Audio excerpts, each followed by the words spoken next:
नमस्कार मंडळी, मेकॅनिकल इंजिनिअरच्या शोमध्ये तुमचं हार्दिक स्वागत. तर आज आपण एक नवीन विषय घेऊन आलो आहोत, ज्याचं नाव आहे मी गोवा ते कोल्हापूर अन सरकारी यंत्रणा. तर चला सुरू करूया आपल्या विषयाला.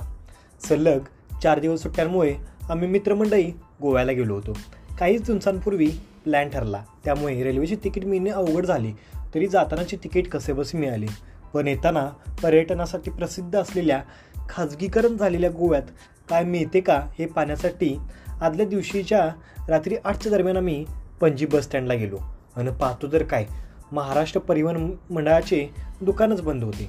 आजूबाजूला विचारले तर सकाळी 9ला उघडते असे समजले. मला वाटले गोव्यातले तरी सरकारी कर्मचारी वेळेवर येत असतील, म्हणून 9ला 10 मिनटं कमी असतानाच तिथे पोहोचलो. 9:15 झाले तरी महाराष्ट्र परिवहनचे दुकान मात्र उघडले नव्हते. पलीकडे कर्नाटकची दुकान मात्र वेळेवर सुरू झाली. बहुतेक सीमाभाग राहू दे, पण प्रवासी तरी पळू असा विचार असावा त्यांचा. तोवर एक मॅडम आल्या आल्या त्यांच्यावर आम्ही प्रश्नाचा भडीमारच सुरू केला. पण अगदी लहान बाळ बावळते ना तशी त्यांची अवस्था झाली. त्यामुळे थोडा वेळ आम्ही शांतच राहिलो. पण शेवटी काय, गोव्यातून पुण्याला राहू दे, साधं कोल्हापूरलाही येण्यासाठी बसेची नीट व्यवस्था नाही आहे. असो, निवडणूक आयोग पक्षचिन्हाबाबत निर्णय देईल, मग मंत्रिमंडळ विस्तार होईल आणि मग सगळे व्यवस्थित होईल हीच अपेक्षा. शेवटी सत्ता महत्त्वाची, जनता गेली गाजर खात. दुपारी 12:30ला बस असेलच म्हणून पणजी स्टँडवर आलो. तेव्हा त्याच मॅडम होत्या. त्यांना विचारले तर त्यांचा आवाजच येत नव्हता, अगदी 2 फुटावर सुद्धा. अहो, मान्य आहे, रिक्त पदे भरायची असतात, परीक्षा घेता, पण जरा त्यांच्या गळ्याची पण चाचणी घ्या ना. इथे त्यांना नेमकं काय काम दिले काय माहिती. पलीकडच्या कन्नडवाल्याने सांगितले 4:15ला आहे, आणि ऐकून माझ्या तळव्याखाली आलेली बीचवरची मातीही सरकली. तोवर सावंतवाडीची बस आलीच. सावंतवाडीचे आमदार साहेब, कोल्हापूरचे पालकमंत्री.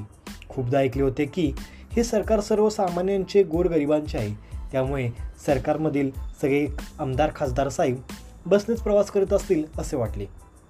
त्यामुळे कोल्हापूरला सावंतवाडीतून खूपच बसेस असतील या समजुतीने, नाही गैरसमजुतीने मी सावंतवाडी मार्गे कोल्हापूरला जायचे ठरवले.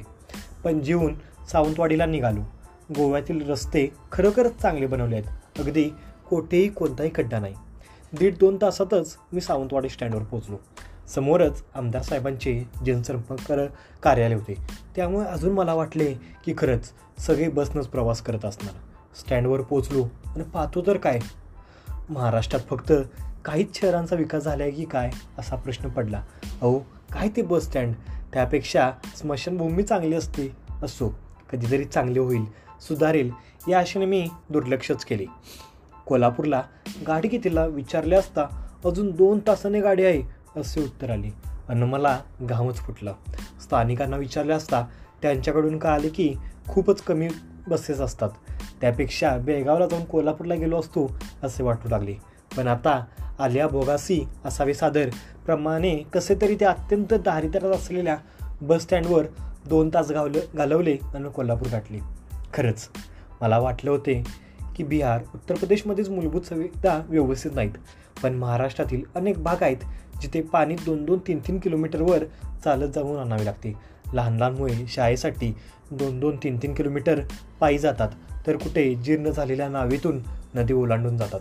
अनेक ठिकाणी तर वीज नावाचा प्रकारच नाही आहे. कितीतरी कुटुंब, वस्त्या अंधारात जीवन जगत आहेत. अजूनही उघड्यावरच शौचाचाने हे प्रकार सुरूच आहेत. भारत देशाला 75 वर्षे पूर्ण झाली तरी आपण मागासलेलेच आहोत. बुलेट ट्रेनपेक्षा मूलभूत सुविधा पूर्ण होण्याची गरज आहे असे प्रकर्षाने जाणवते. धन्य तो भारत अन धन्य ते राजकारणी. तर मंडळी, कसा वाटला शो? आवडल्यास नक्की लाईक करा, तसेच तुमच्या मित्रमंडळींनाही शेअर करा. धन्यवाद.